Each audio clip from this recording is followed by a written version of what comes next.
So now we've learned that the definition of selling is moving a deal forward, and that normal sales teams only actually do that 1 to 2 hours in a week. So now we're going to look at a real selling situation where the CEO comes to the Vice President of Sales and says, I want an additional $1 million in revenue this year. What's your recommendation? Well, 9 out of 10 times the Vice President of Sales says, hire more salespeople. And in this particular company, the normal quota for a salesperson is $1 million. So that just happens to work out well. To get the extra $1 million, I need to hire one additional person. So let's take a look at what that really looks like. So our quota goal is $1 million. And in this industry, to get a competent salesperson who can deliver on that quota, I probably have to pay him a base of about $75,000. And in order to incent them, we're going to have a commission of half of their base when they hit their quota. So that would be another $37,500. And then there are various costs of travel, entertainment, support, that type of thing, for them to get to their quota. So we've got a total cost of the salesperson of $150,000. And I was trained as a cost accountant. If you were to tell me that 15% of my gross, the $1 million, is in sales, I'd say that's a reasonable number. But now let's look at the reality.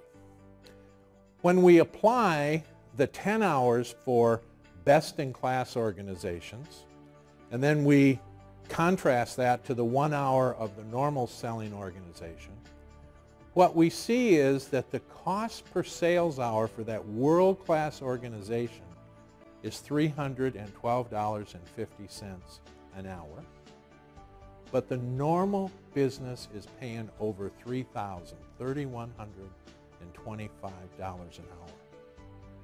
Now that's a scary number, but that's not the scary part. The scary part is when you look at the fact that the world-class salesperson needs to sell $2,083 an hour to hit quota, and the normal salesperson's got to sell $20,833 for every hour they're selling.